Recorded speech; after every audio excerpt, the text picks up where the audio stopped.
Welcome to the Virtual CPA Success Show, where we're 100% focused on helping service-based businesses achieve success. Are you a business owner interested in learning how to scale your business? Has your business reached over $1 million in annual revenue? Then this podcast is for you. Welcome back. This is Jody Grunden. I'm with Jamie Nau. As you can probably tell if you've listened to the previous podcast, we're kind of switching roles today. So I'm going to be talking to Jamie, asking him a few questions. Jamie's been with the company for a long time, and I'm going to give Jamie an opportunity to tell him a little bit about himself before we dive into things. But the big title of today is pipeline. We're going to talk about how much you should have in your pipeline, how it really evolves around the entire financial statement process, and the importance that the CFO has in helping business development with the pipeline itself. So, Jamie, I'm going to kick things off by throwing it over to you. Can you tell us a little bit about yourself? You know, what your background is with Summit, how long you've been here, what you're currently doing with Summit, and all that kind of good stuff? Yeah, for sure. So I've been with Summit almost 4 years.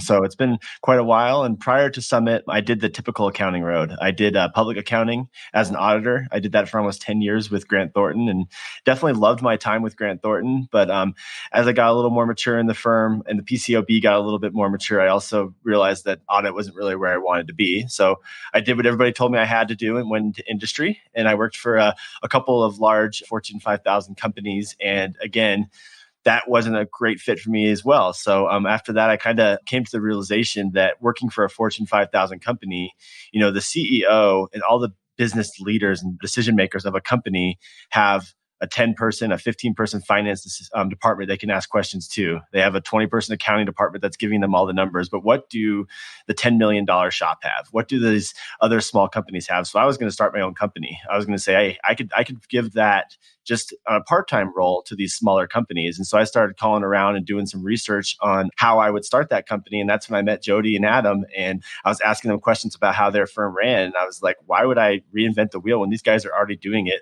perfectly? And so me asking them questions kind of turned into an interview. And I was lucky enough to come on as a CFO and was a CFO at Summit. And not to interrupt you, though, but it was really ironic because at the time that you actually called, we were actually interviewing for a CFO position. So it was just completely ironic that you called and so forth. And you know, like I love to tell you quite often, you were our second choice.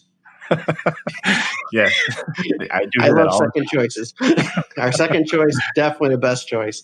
So that was pretty awesome then. So take it from there. So you know, you started off, you started working with clients, and yeah. So Summit does a really nice job about integrating us with clients right away. So I started working with clients, starting off just as an accountant, just so I understood how our accountants worked. But the long-term goal was always for me to be a CFO. So I think I did accounting work for about 2 months before I took my first CFO client on. And then, really enjoyed what I was doing for the first time in my career. Like I said, I really liked working at Grant Thornton. I liked working in industry, but I think I liked about 60% of what I did. But once I got into doing the CFO work at Summit, every day I was excited to come to work. There wasn't any part of the job that I didn't enjoy. So really loved working with clients. And how many clients did you work with? The highest number I got up to was 14 clients at one time. 14 clients? 14 clients as a CFO. Just to relate, you weren't doing the accounting for those clients. You had a team underneath you doing that, correct? And so you're doing the CFO role. Can you explain that a little bit more? Yeah. So as a CFO, it was really my job to help understand what the past meant for the future. And so really a lot of these metrics we're talking about, understanding what they were doing, but also understanding about how we could improve those metrics for the future. So that's, again, it's just exactly what I always wanted to do. Even when I went into accounting in college, it wasn't because I loved accounting, it was because I loved business. And accounting was kind of the language of business. And so that's really, it took me 15 years to get there, but I was finally doing what I really thought I should be doing, was taking the numbers and turning them into understanding people's businesses and helping them make better decisions. So I did that, like I said, for 14 clients was kind of the peak I got before Jody and Adam came to me with the opportunity to be the director of the accounting team, which is kind of overseeing all the accountants and all the CFOs and making sure that we're doing things similar and we're doing things well and keeping our clients happy as well as our employees happy. So that's the role I'm in now, is in that director role. And again, I love it. I get to work with people every day. I get to work with everybody's clients. And I also get to work with, like I said, the really smart accountants and CFOs of Summit. So like I said, this is the happiest I've been in any job I've had, which is great to say. So yeah, which is awesome. So how many clients globally then are you actually overseeing? So Summit just got over the 100 client mark. So we're at over, I think we're at 101 now as of last time I looked and updated our master client log. So yeah, we're over 100 clients. Yeah. So basically you're talking to those clients at least once a year, right? Because as part of the service, we actually meet with those clients on an annual basis. Tell me a little bit about that. How's that working out? Yeah, so it's really one of the most rewarding part of my jobs is, again, clients will reach out to me when there's an issue, but what we do is we try to be proactive. And so we send out an email once every 6 months to all of our clients and say, hey, let's just do a check-in call. Let's just talk for 15, 20 minutes, could be a half hour if the client has a lot to talk about. Let's just talk about what we're doing well, what we can do better, what you like about your team, what they can do better. And it really is just a really great way for me to learn about the things we're doing really well and what we need to work on. And again, it's really eye-opening for me because a lot of times, I think we've done this for 3 cycles now. And every time there tends to be a common thread that you can pull out of it. Okay, this is something that we need to work on. And it helps me as a director know that, okay, we need to be better at communication, or we need to be better at whatever topic has kind of come out of the generality of those calls. And then also, fixing those clients as well and making sure that those things get fixed. And then again, the positive feedback we get is usually much higher than what we need to work on, which is, for me, always the optimist. It's great to hear that, we really are making a difference in so many people's lives. Mm-hmm. Do clients appreciate that? Do you find what's the client response from that? No, I definitely think the clients appreciate it. They appreciate that they know that they, even outside of those 6 months, after I started doing those calls, I'll get more emails. I'll get more people reaching out to me just with even small things to be like, hey, everything's going well, but we noticed this one thing. And do you mind just talking to the team about it? So I think the clients like having a face outside of just their team, just to know that they always have that support. So the clients really do appreciate it. Mm-hmm.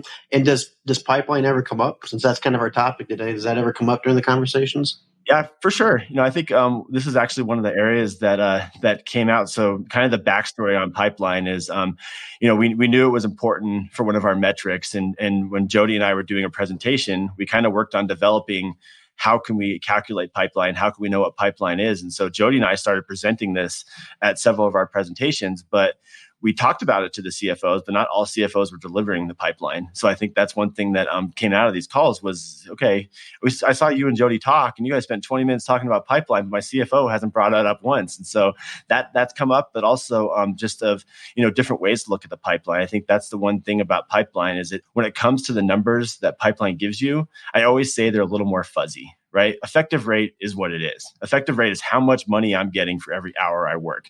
Pipeline, there's so many inputs that go into it that each of those inputs can mean something different. And so there's a little bit more fuzziness around it. And so that means that there's a lot more interpretation. So what I might see as a great pipeline, Jody might see as a good pipeline, just because we're thinking about the inputs a little bit differently. So there's a lot more interpretation around it. So a lot of times that will come up out of these calls as well, is that, the good conversations they're getting out of pipeline and how it's really helping their business.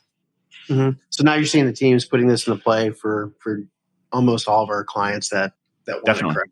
Mm-hmm. Yeah, no, that was definitely an eye-opening thing for me, and I think you as well. And I think that's something that in my director role that I made sure of explaining it to making sure our CFOs all understood it, understood the calculation, and made sure that it was being used across the board for our clients, because it is key.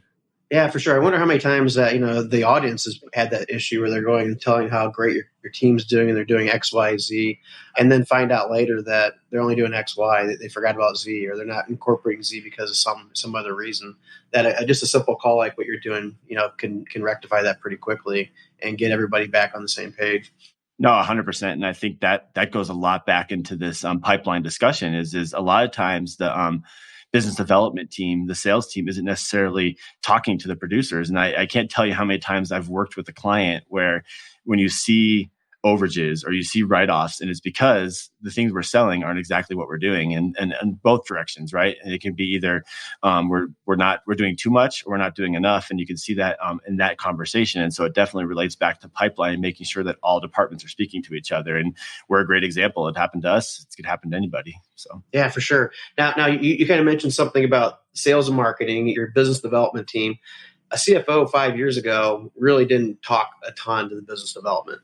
What are you seeing today? No, definitely. I feel like it's the craziest thing to me, because we work with teams that have a baseline in marketing, right? Have a baseline in sales and marketing. Like that's a lot of times where our clients work, is they are helping companies with their sales and helping companies with their marketing.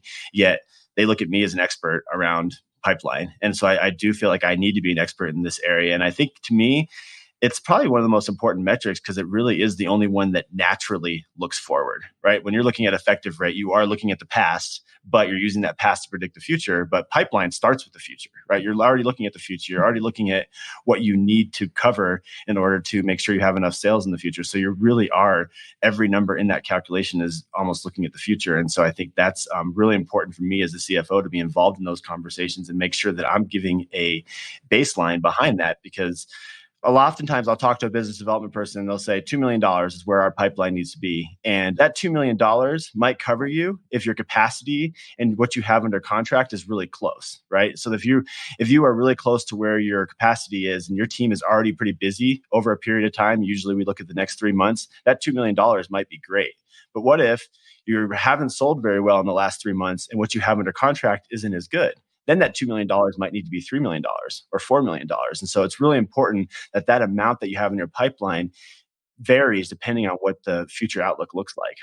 So what you're telling me is that, how often should you be looking at this? Once a month, twice a month, once every other month?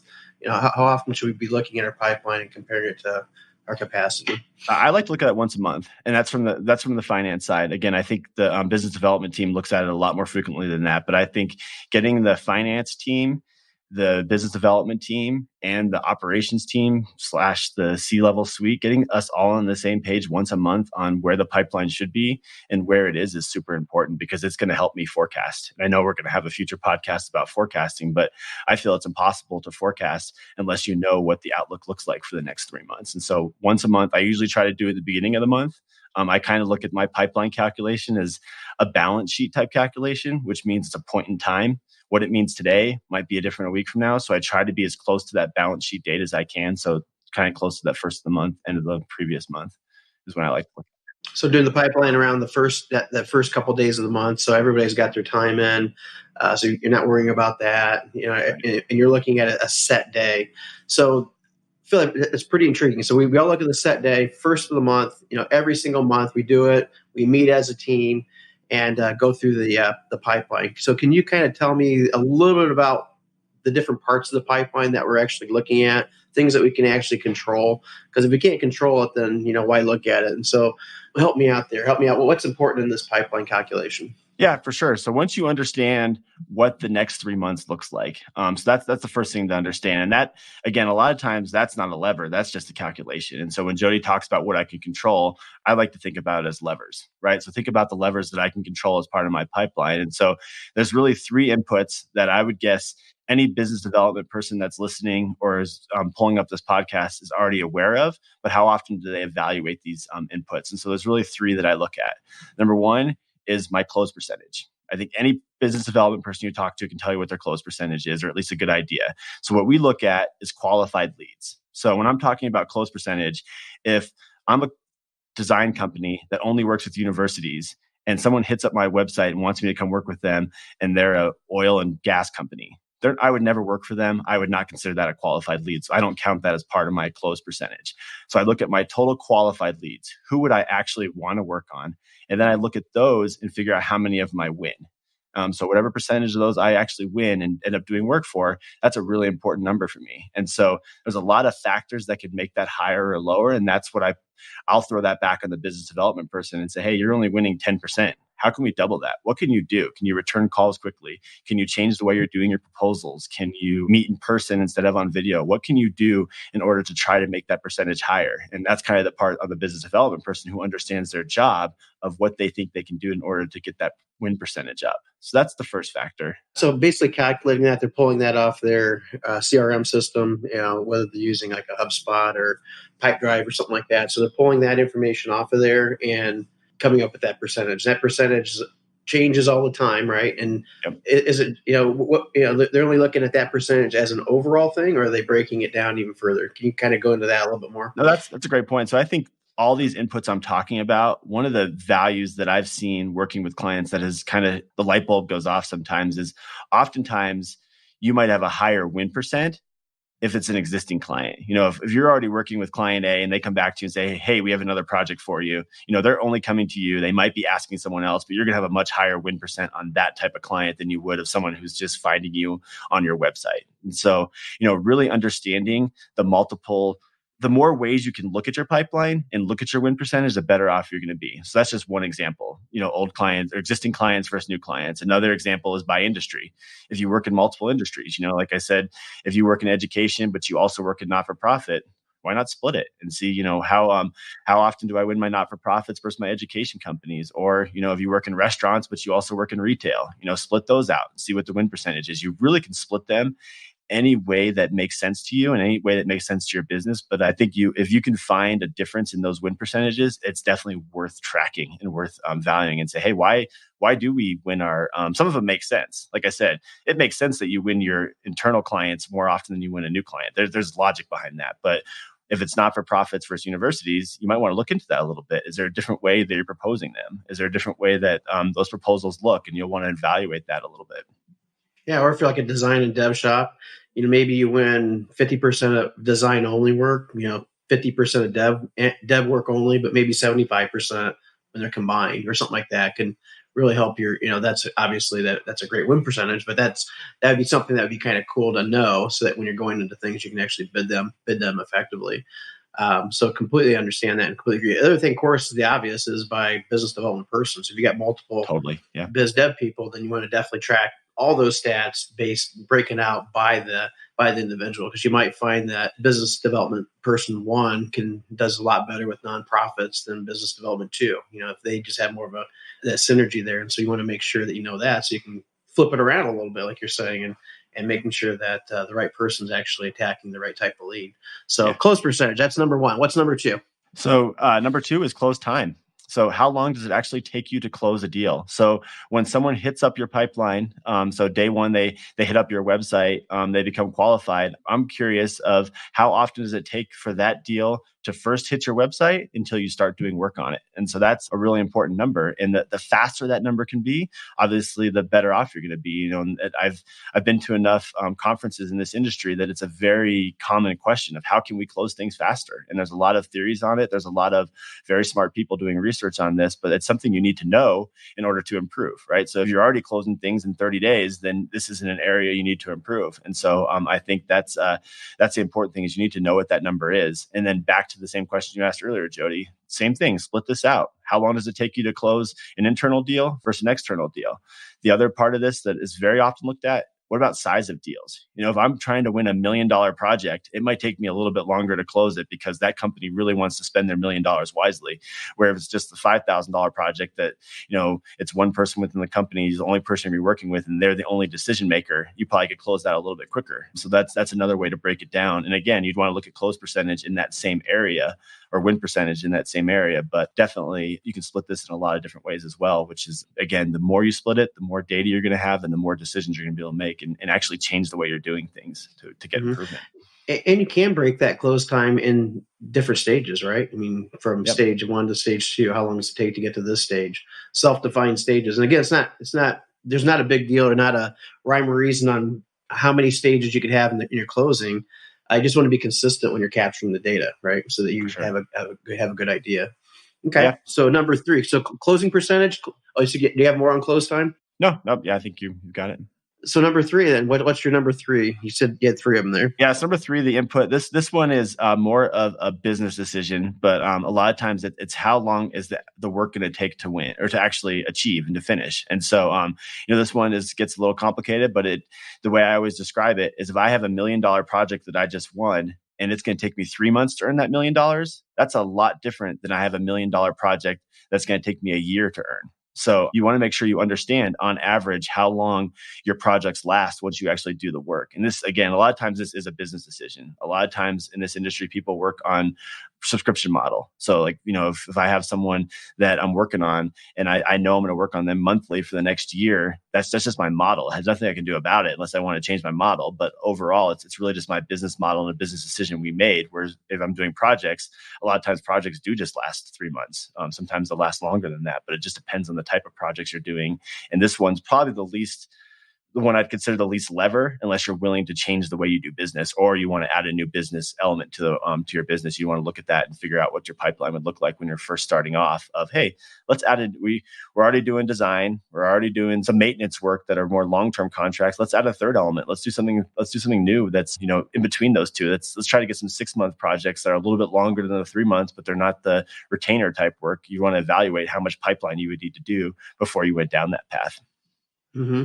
So you got the 3 different ones: the closing percentage, your close time, and then how long the job takes. Is there any other metrics that you need to know outside of that to put together that really cool, crazy formula that we've got in the notes? Yeah, so we will definitely tell you how all of those numbers work into this formula in our show notes. So it's really important that you download those, because the formula looks a little intimidating. Once you kind of understand it, basically all we're doing is applying those 3 factors to whatever you have under capacity. So for example, if your team's capacity, you can do $900,000 of work over 3 months, you already have $600,000 under contract. I'm concerned about the difference between those two. The 900 minus the 600. Let's back up. Let's back up real quick. You mentioned capacity. Yep. Can you basically, for those that hadn't seen it or listened to a previous podcast, what is capacity? Yeah. So when we calculate capacity, what we do is we take your team and we figure out how much revenue they can earn in a period of time. And that's a lot of time based on hours, especially in this industry. So I figure out how many hours my team can work by person, go each person and say, okay, this person works 30 hours or bills 30 hours a week. This person bills 20 hours a week. I put that all together in a mathematical calculation, figure out how many days there are in a month, and take that times what I want my average bill rate to be. And that gives me a number that I know each month how much revenue my team can actually fulfill. And again, it might sound more complicated, but really the easy definition is based on this team I have, how much revenue can this team work? And so that's what I'm trying to get down to is how much revenue could I earn before this team starts working overtime, or before people start leaving me because they're working 80, 90 hours a week. Like that's really what you're concerned with, is how much can my team earn over a period of time. And again, we like to look at 3 months. So if my typical producer can produce, $200,000 of work in a year, how many producers would I need? So if I had 5 producers, $1 million, and then that's going to be divided based on the month, not equally, of course, but based on days and so forth. And so January will be a little bit higher than February, and depends on when vacations are and all that kind of stuff too. So there's a lot of factors that go in there. But you're saying from like January, let's say from January, February, and March, we're looking at 3 months. And you're saying, our team can do $900,000 in those 3 months. Yep. That's our capacity. That's where you're talking about capacity. So now, exactly. Flipping around, what's contract then? What do you mean by contract? So what contract is, and sometimes this is a difficult thing for companies to get when I first start working with them, but it is a really important number. It's if we don't sell any work over this next 3 months, how much revenue would I earn? So as of today, if we just worked out what's already under contract, what we already have signed, how much revenue will I earn? And so that's a really important number. A lot of times, if you're doing some really good forecasting, a lot of companies will use harvest forecast or 10,000 feet and go in and plan each person out. You can take those hours that are planned out, take them times the average bill rate, and come up with what you have under contract currently. A lot of times people will just do it by contract and say, I have these 4 contracts. This is when they're earning out, and I'll lay them out that way. But again, knowing that number is really important, because the closer it is to that 900,000, the less pipeline you're going to need, because you have less work to make up. So let me make sure I understand, and correct me if I'm wrong here. So it sounds like revenue recognition is a really important part of the whole formula there, how you're recognizing revenue for projects. So if I had $1 million project that started back in October, and here I am in December, I've got 3 or 4 months left to get that project completed. I'm going to have probably 3 or 4 months of revenue to be recognized, right? So if it's $1 million project, I might have like $100,000 in January based on the when we think it's going to be recognized, or maybe 200,000, or maybe 300,000. So that number could vary pretty significantly based on how that revenue is being recognized. Yeah, you definitely need to understand how much you've earned. Yeah, you need to understand how much you've earned already. If it's $1 million project and you've already earned 900,000 of it, and yet you still have 6 months to work, that 6 months of work, a lot of it might have already been recognized. So yeah, it's really important to understand revenue recognition and how your company recognizes revenue. Yeah, so you could have maybe $300,000 on that job, maybe $100,000 on another job, $50,000 on another job, and so forth. And that might end in February. One of those jobs might end in February, so you're not going to see that in March and so forth. So you're looking at the entire 3-month picture. Why 3 months?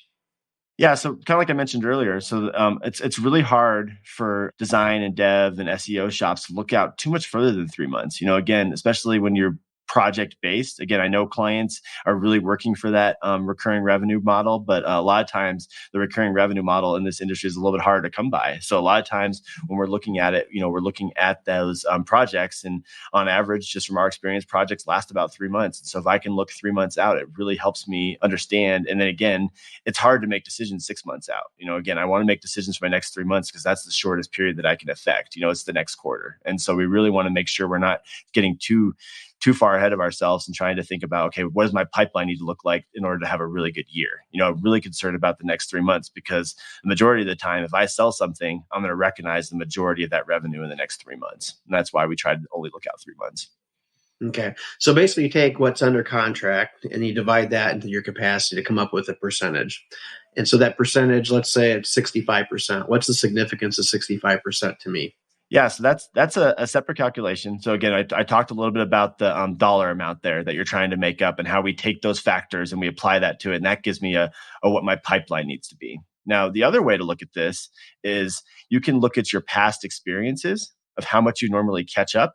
And so we call this contract to capacity calculation. So if I normally catch up over a period of time just by change orders, by winning new work, and I normally catch up 35%. What do you mean by catch? What do you mean catch up? What's catch? What do you mean by catch up? By catch up, I mean how much did that 65% turn to after the months are over? So I can use hindsight over the past. So let's say I'm in January. I can look at what happened over the last 3 months and say, okay, when I looked at the exact same calculation in September, I was at 45%.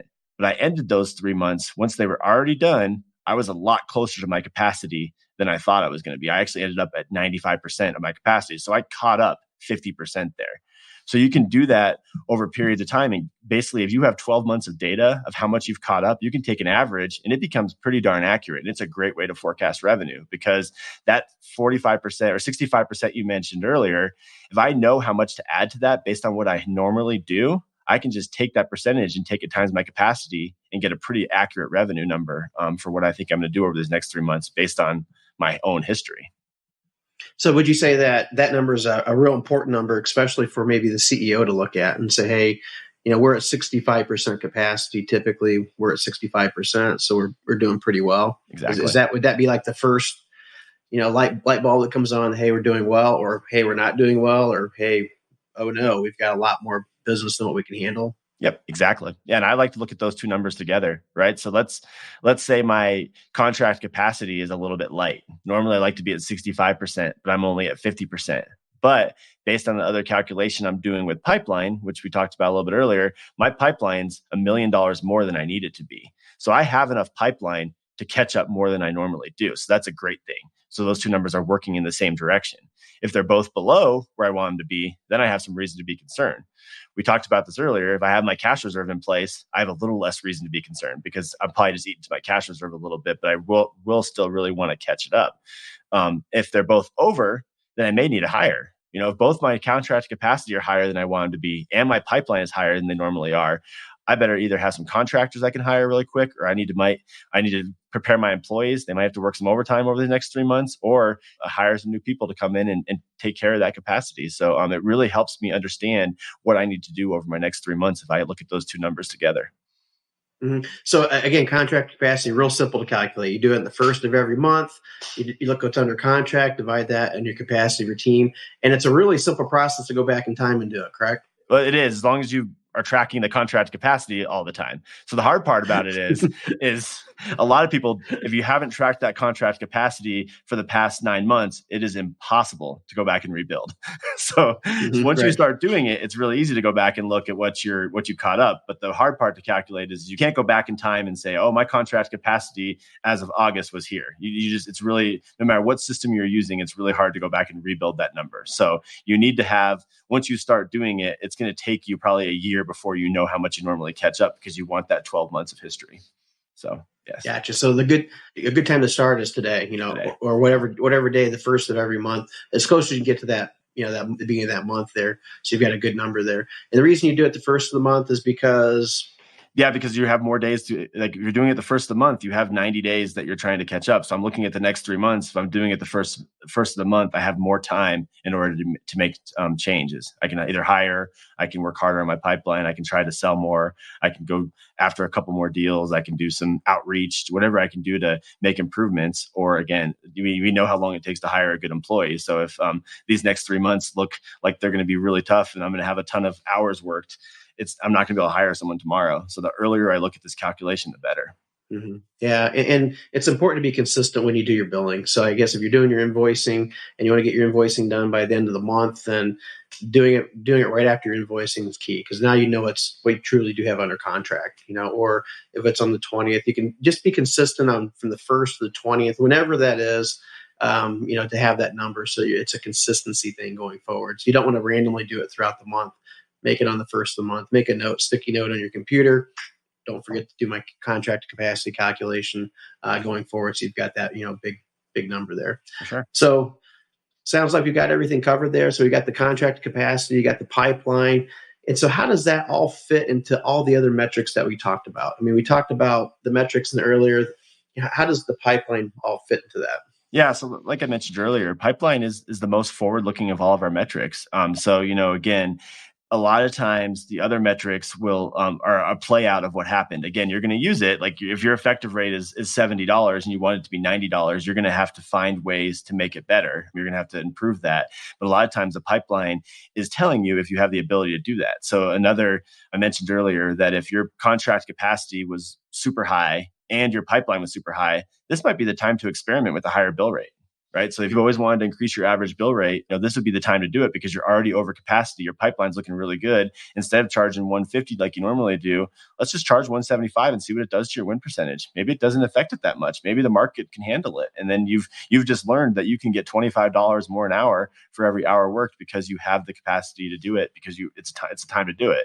Now, on the flip side, if you're low, this isn't the time to experiment with your bill rate, because then you're already trying to get as much work as you can. So you may have to even go in at a lower rate sometimes just to keep your people busy, because you can still make a pretty good profit at $125 an hour, and we're going to have to do it because we're really slow time. So that's one example of the way it goes to the other ones. And then obviously cash. Everything goes back to cash. We talked about this all the time, but we're pretty repetitive with this. Is that the more cash you have in the bank, the easier it is to make decisions. And so if I have a lot of cash in the bank, the pipeline is going to be a little bit easier for me to handle. The meeting's going to be a little less stressful. Where if I'm really close to not being able to make payroll next month, then the pipeline is a very stressful call, because the second I see that number and it's low, I just get that pit in my stomach because I'm not going to be able to pay my employees. And so I think it helps you relieve the stress, and it helps you take advantage, because we all know there's no magic formula for me knowing how much I need to bill or for me knowing how many hours I can handle. It really is a lot of what the market can bear. And so the more cash you have, the more you can experiment with that type of stuff. So it all comes back to cash for sure. Yeah, I love that. Great tip on the increasing your pricing. So if your pipeline is strong, why not? Why not just throw it out there? It doesn't hurt. If your pipeline is really weak, then maybe you need to look and see, hey, what's the least amount I can actually lower it to? So there's got to be that ebb and flow a little bit. And I think the pipeline, I think you nailed it around the head. Pipeline's a great tool to kind of help you make that decision, along with of course cash. Great topic, great conversation. Loved a lot of good insight there today.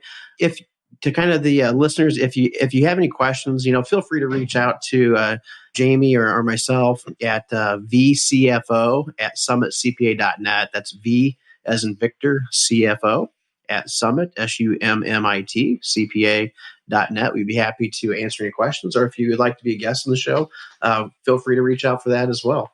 Appreciate the conversation, Jamie. Do you have anything to add before we wrap it up? No, yeah, I do think that email address is very important. I know that we talked a lot more numbers than we'd probably like to today, because there's a lot of numbers that go into pipeline. But if there's any questions, always feel free to reach out to us. We really do like the community. We love the community. We work with them a lot. So we're always answering questions, taking calls, whatever we can do to help, because we want to make sure that this business development area, this area is always going strong. And so we want to help people as much as we can. So definitely take that email address down and reach out to us. Sounds great. We'll look forward to talking and listening to everybody on the next episode. Thanks a lot, Jody. Enjoy this episode? Visit our website at summitcpa.net to get more tips and strategies for achieving virtual CPA success. We're here to be a resource in this ever-changing industry.